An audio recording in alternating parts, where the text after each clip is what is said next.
Okay, here we go with game number 3 of this rainbow draft, this Deadpool rainbow draft. We roll off again. I elect to go first. I see my opponent also brought Power Bolt, so I pick it up. And obviously one of those was in spent already because that's how the new turn 1 situation goes. And my opponent begins. He rolls 4 dice, gets Mask, Bolt, Fist, and Shield. So he has one of each energy type. If he had a lantern, a white lantern, he could totally buy it, but he doesn't. So here's my opponent's team. He's got the same kid pool I'm running. He's got a Hit Monkey that is just the regular old one. He's got Lady Bullseye. He has a Negasonic Teenage Warhead. That's the rare. He also has a rare Evil Deadpool, a rare Black Bolt, so he picked up 3 rares, a Miguel O'Hara, and he's also got a Satchel of Unlimited Weaponry. And that one is interesting because if he buys that first and then buys a Power Bolt, then he's got some serious stuff. He's running Invulnerability and Power Bolts as his actions. And Invulnerability is really cool because he's going to purchase that. If he does purchase it, he can play it and then not worry about attacking and losing his characters due to KO. So it counteracts the Deadly ability on some of these cards.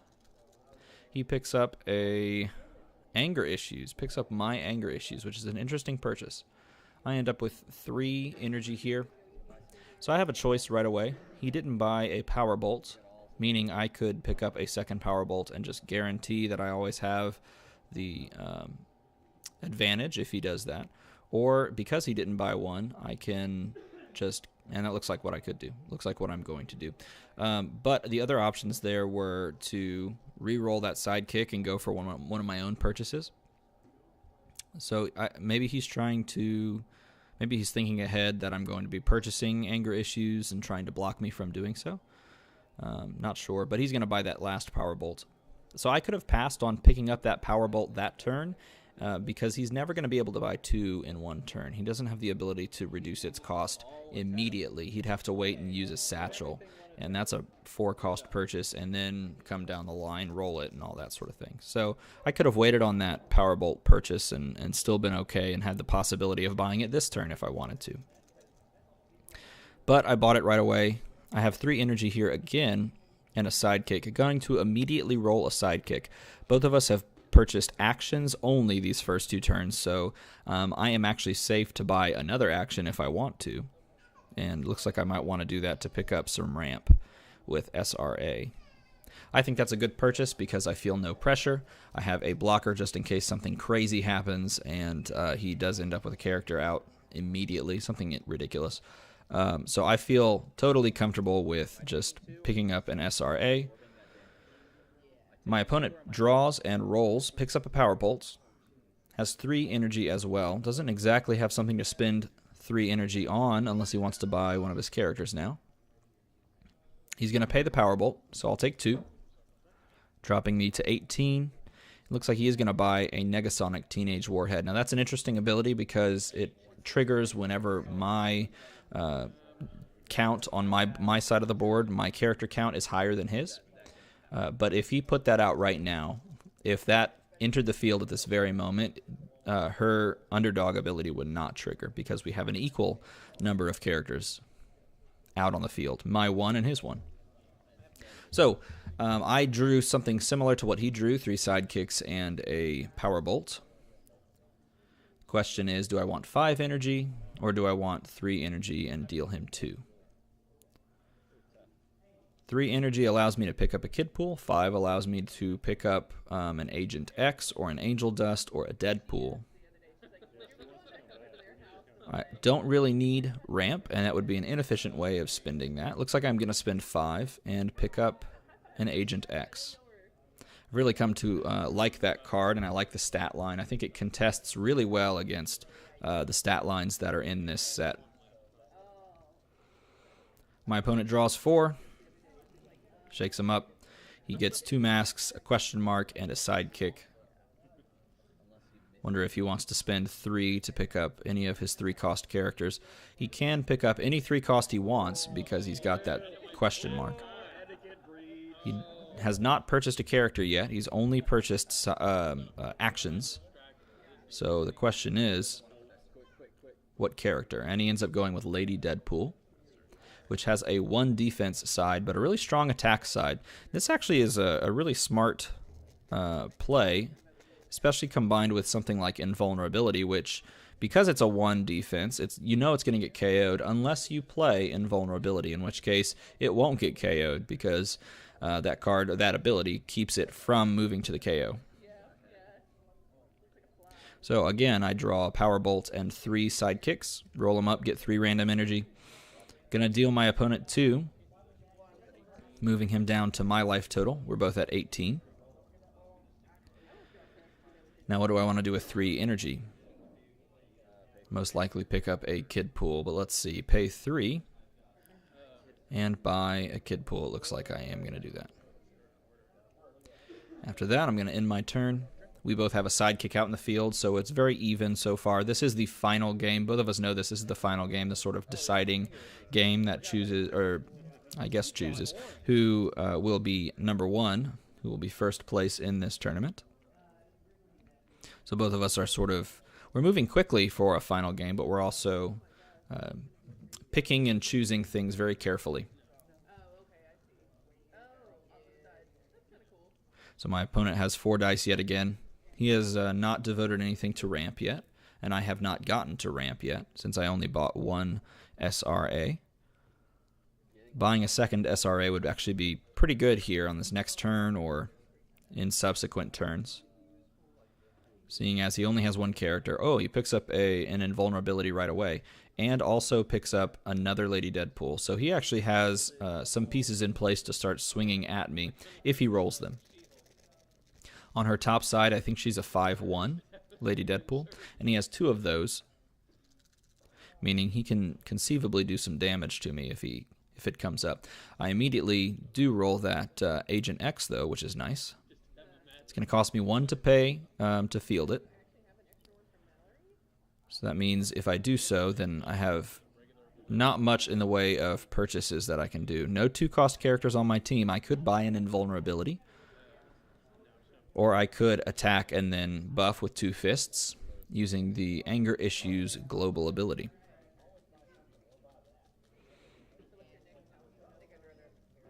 If I attack with both characters, I know I'm going to push some serious damage.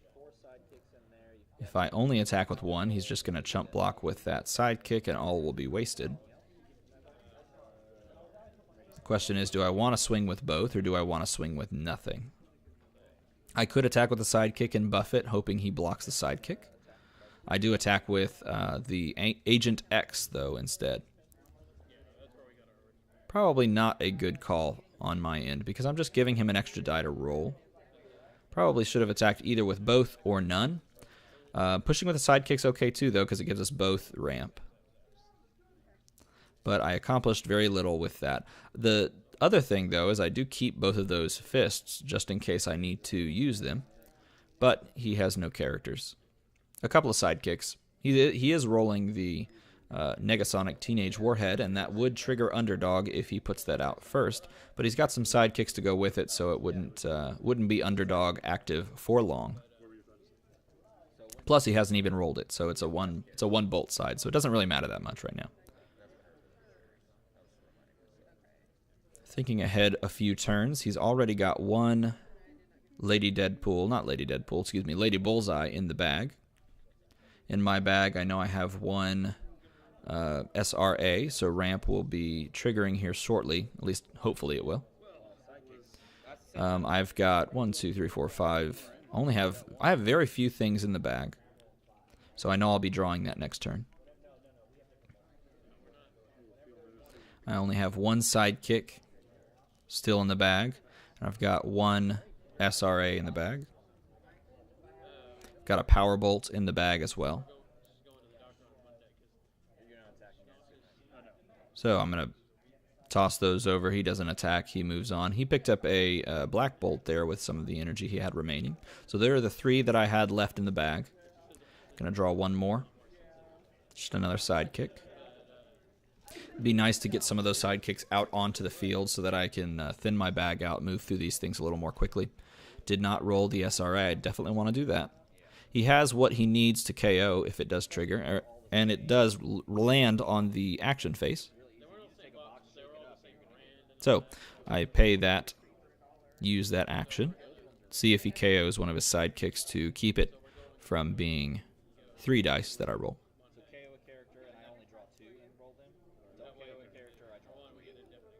Looks like he's going to pass on the KO, allowing me to roll 3.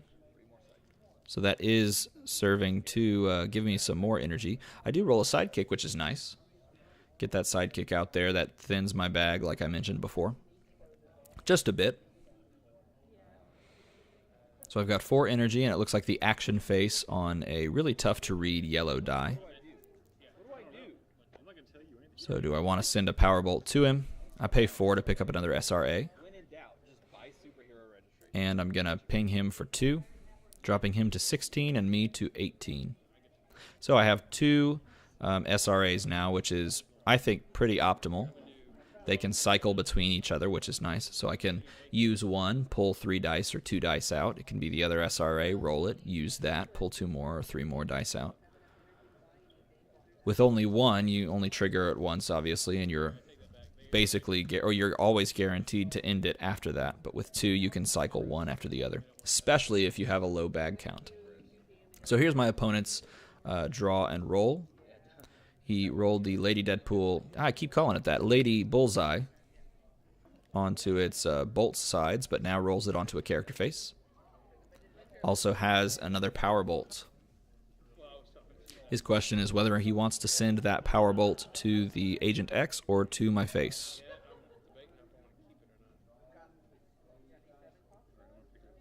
So he's spending 2 and picking up a second invulnerability. Very interesting. As I said, I think it works really well with some of the pieces on his team. Without it, you know that Lady Bullseye, got it right this time, you know that Lady Bullseye is going to get KO'd, but with it, it's just guaranteed damage. You swing in, the opponent blocks, nothing happens, you stay on the field, and you know you're going to most likely KO whatever it's being blocked by. Still thinking about whether or not he wants to send that to the character or to the face. Looks like he's going to ping it to me. So that both drops both of us to 16. And chooses not to attack. Looks like he's going to wait for that invulnerability. 4 dice come out. Roll up Kid Pool. Does not land on the first try. I also roll a Power Bolt. Let's see if I choose to re-roll that. 1 sidekick. I think I want to keep it on that sidekick face, or I'd want to right now. Let's see what I do. I do indeed choose to keep it on the sidekick face. Kid Pool doesn't come up. Comes up as the 2 shield, though. So I can at least purchase another one, combining those 2 shields with that mask that I have. Ping him for 2, dropping him to 14.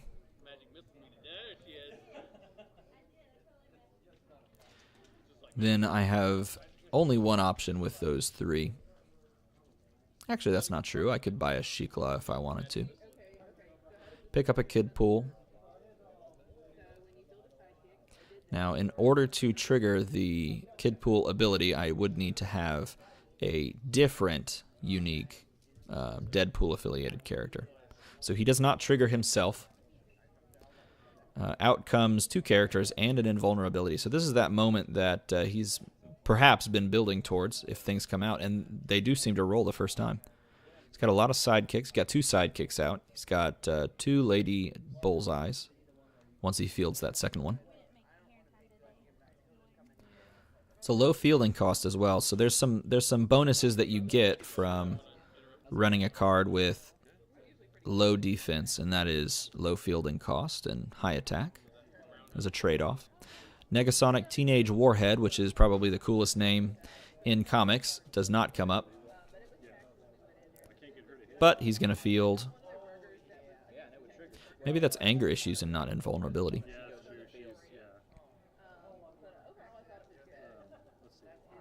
Nope, that is invulnerability. Doesn't look like he has to pay to field that, or does he? Maybe he has to pay 2. A little unclear. He's going to pay 3 to pick up a Hit Monkey. He does not have to pay to field, so that's on its 3/1 side. And he uses invulnerability, meaning that any of his characters that would be KO'd are not this turn. Let's see what he chooses to do.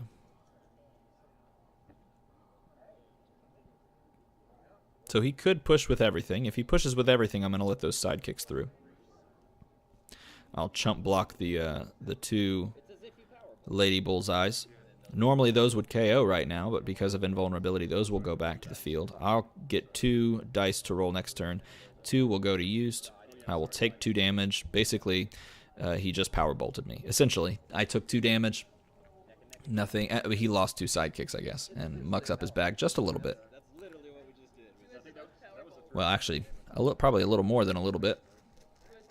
Because that's 1, 2, 4, 6, 8, 10 dice in his used pile. Those will move to his bag most likely next turn. He's got 2 sidekicks in his bag currently. So I roll 2 kid pools here. I roll 2 sidekicks that KO'd. I roll, looks like that's another power bolt. Both kid pools come up. I have to pay 2 to field them. It looks like I'm going to ping him for 2. That's the question. Do I want to ping him for 2? The answer is yes. I could KO one of his Lady Deadpools, but those are actually on manageable sides, so if he continues to do what he did earlier, then I can just continue to chump block. I'd rather not have him roll and get the higher sides on those dice. So he moves down to 12. His Black Bolt comes out, and this is the Black Bolt that buffs something, I believe. +2 attack, or is this the one that makes deadly? No, I think it's the one that gives attack. He rolls it on its 2, 5, 4 side. Rolls the anger issues, but it does not come up on the anger issues side. This would actually be pretty scary if he re-rolled and came up with the anger issues action face. Wonder if he's going to keep it, though. I think the best play here would be to re-roll that. You want to continue to put pressure on with the anger issues. Does not come up, though. So he did try to re-roll it. I would have kept the 2 sidekicks, though, as their energy sides. Use those to pay, and then hope that I land the 50-50 on the anger issues. If not, it's not the worst thing in the world. You just pay 2 to pick up the 3rd invulnerability. It seems like that's what his strategy is working around, so having 3 isn't terrible, except it does kind of muck up your bag a little bit. He pays 2 to field the Black Bolt. Wonder if he's going to pick up the 2nd invulnerability here. Or the 3rd, excuse me. The other option is to just let those burn, or to use the question mark as a fist. He just tosses them in the used pile. Technically, those should be sitting out in reserve. I don't think he bought anything. So 4 come out of the bag. I move things out of the way. Things could get a little crazy. I think I have both SRAs here. Nope, just 1. And it comes up as the 2 generic. I have 2 sidekicks. Might want to keep those. Nothing super necessary coming out of the bag that SRA could pull that I need energy to field.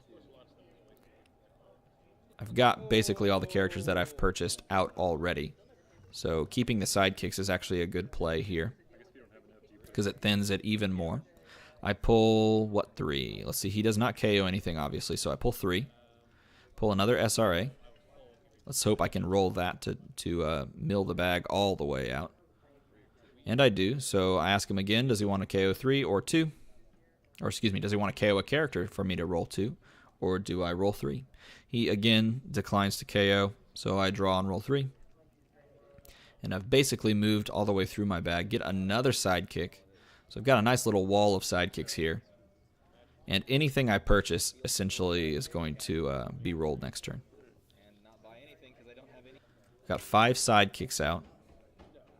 2 sidekick dice in the reserve pool. I pay 4 generic energy to pick up the 3rd SRA. And then I attack him with 1 sidekick. It's kind of a weird play. He's just going to chump block. KOs one of his Lady Bullseyes. Gives me 1 die to roll next turn. I realized that was kind of a silly play, a misplay on my end. No reason to attack there. I was hoping he would let it through. it would move to my spent then used, and I would end up rolling, increasing my chances to roll everything there. Then I realized that I already had one in the bag anyway, so it wouldn't matter. If that would have gone through while he's drawing and rolling, he does land the double bolt face on his Lady Bullseye, and does indeed land a power bolt, or excuse me, another invulnerability. If that would have gone through, it would have moved to my use pile, given me 6 dice, and I would have most likely re-rolled it next turn anyway, plus 1 damage to his face, but he chooses to block it, so it just allows me to re-roll it anyway. Looking at the probabilities, I would have had 6 dice, 7 now counting the one that was in my bag that I didn't realize when I did that strategy. 6 dice, I would have pulled 4, and there were 3 that allow me to ramp to another. So it was basically just swinging in for 1, hoping that I do indeed pull multiple of those SRAs. So he's got invulnerability here. He's got power bolt as well. He did not land the second Lady Bullseye that he blocked with. He pings me. That should actually move over to his used pile. He put it off to the side in what looks like his prep. I wonder if we're going to catch that. He does indeed catch it. Then he swings with both of his dice with invulnerability activated. This is an easy situation where I just chump block with 2 sidekicks. His characters go back as they would have anyway, unless I let them through, which would be a bad play because then it would put me really, really low. I think that's 5 and 5 on the board right there, so I would have been left with 2. Definitely don't want to let those through. I could have let 1 through maybe, but no need to put myself so low when I have control of the board, control of the situation. I don't foresee me being overrun on the board because he hasn't purchased a ton of characters. And I have so many sidekicks, so many nice little blockers. So here I roll that SRA, ask him if he wants to do 3 or 2. Before I do that, I field a sidekick. If he wants me to roll 3 or 2, it would be very bad for him to KO something, so he's probably going to let me do 3. And that should, fingers crossed, allow me to cycle all the way through the bag, because drawing 3 and knowing that there's 2 more SRAs in there. But unfortunately it doesn't, because I land both of them on their 2 generic sides. But what it does do is give me a ton of energy. So I've got 2, 4, 5, 6, 7, 8, 9, and that's not even counting if that power bolt is on its energy face. It looks like it is. So that was 11 energy I had there. Pay 3 to pick up a Bob. That's a good trigger for the buffs on the kid pool. Hence why I put it in the team. I've got a pretty good firm control of the game at this point. I have so much ramp that I don't actually have to really worry about overloading my bag. I will have to worry at this particular moment right here because everything's going to go back into the bag, and it'll take me a couple of turns to churn it all back out. Hopefully if I draw a SRA early, like in this next turn, then I can start churning that quickly. If I miss that next turn, then I do have to move through the bag really slowly. I pick up a Deadpool, and I pay 3 for another Bob. Actually, I choose to pick up a Shikla. At this point, I am so far ahead that I can make these choices, and they're not too game breaking or anything like that.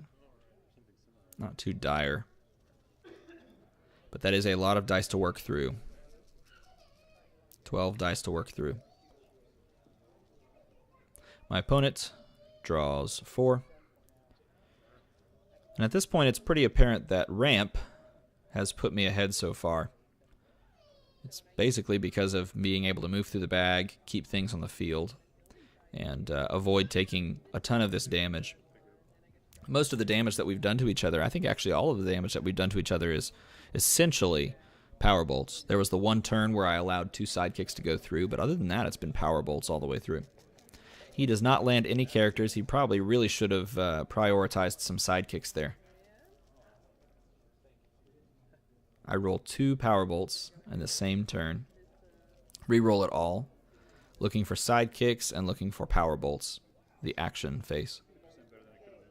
So I power bolt him for 2. And then I spend 4, pick up an Anger Issues. Did not get to field any sidekicks, so my bag will continue to be a little more full than I would like. But I do have 3 SRAs in the bag, so there's a likely chance that one of those gets pulled. There's only 8 dice in the bag, and there's 3 of them, so 3 out of 8. You do the math. So my opponent finally rolls the Negasonic Teenage Warhead that he's been trying to roll this entire game. Doesn't land the Hit Monkey, though, which is just the Hit Monkey that has fast. He's got Anger Issues on its 2 generic side and a Bolt. So he's going to field the Negasonic Teenage Warhead. She's got a great defensive side, if I remember correctly. Her defensive stats are strong, which is really what he needs right now. He just needs to continue to build a board and start contesting the numbers that I have on my side. If he can match the numbers that I have on my side, then he can prevent me from just one turn finding enough damage to get there.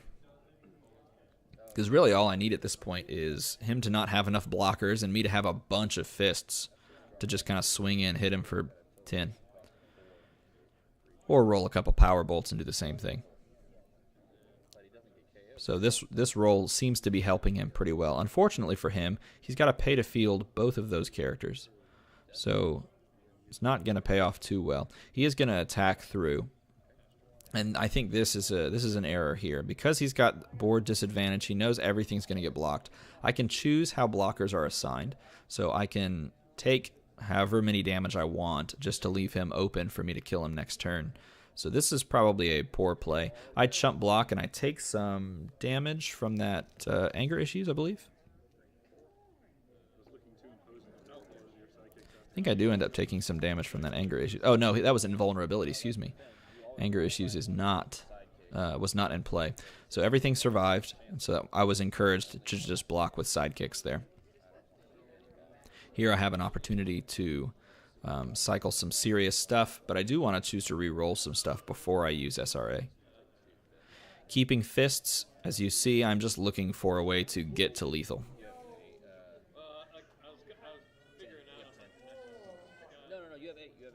So I have a ton of dice to roll.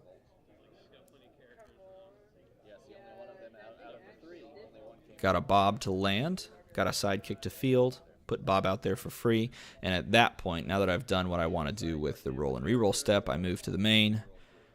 He chooses not to KO any of his characters, which is a very good choice, but unfortunately allows me to draw and roll 3. So let's see what I pull. Another SRA and a Deadpool. Deadpool comes up, SRA does not, so my ramp ends there. Field Deadpool, but that should be enough damage to swing in. Got how many fists is that? 1, 2, 3, 4 fists. So in my reserve pool alone, I have +4 to something. He can block my largest 3. I have 2 Deadpool affiliated characters, so I know the Kid Pool is going to activate, so they get plus whatever it is. So if he blocks my biggest 3, I can still swing in for enough damage. So that should be lethal right there. No matter how he blocks, I should be able to get 10 through. Let's see. So my biggest 3 are those 3 in the center. Actually, Deadpool's a 1/4/4, so that would be his next biggest target. So I show him the buffs. He chooses to block. Let's see how he assigns his blockers. Again, most likely just assigning to the biggest 3, which are the 2 Kid Pools, and then I throw 4 fists from the global on Anger Issues, and that should reduce him to 0. 4, 5, 6, 7, 8, 9, 10. 9, 10, 11, actually, because he's on his 2-1 side, Bob is. And so that wraps up the final round of the tournament. I pick up all 3 wins, moving all the way through the tournament. Ended up having just a really strong team when it comes to stats and when it comes to some synergies. Had some nice Kid Pool and Bob synergies that buffed him up. Makes him some really strong stats for not too expensive. Angel Dust did some serious work. whenever she came out, and so did Agent X. I was really pleasantly surprised by his ability and by his just staying power and ability to contest other characters' stat lines and survive really easily. Stat line was really good. 152, 154, 265 is pretty strong. Hitmonkey was good in the one game that I used him. I mean, he made that lethal happen, so that's also good. Satchel is really not fitting on this team, but I don't think I had any other 8th character fit better on this team. So yeah, it was a lot of fun. The set itself has some good cards. I wouldn't say that it's as strong as certain sets in the past. I think I'm most pleasantly surprised by the set before this by Green Arrow and Flash, but I think this provided some fun games and had some interesting interactions with the keywords that they've added in this set versus some other sets previous. So I hope you guys enjoyed watching these games, and I'll get back to making some more here in a bit.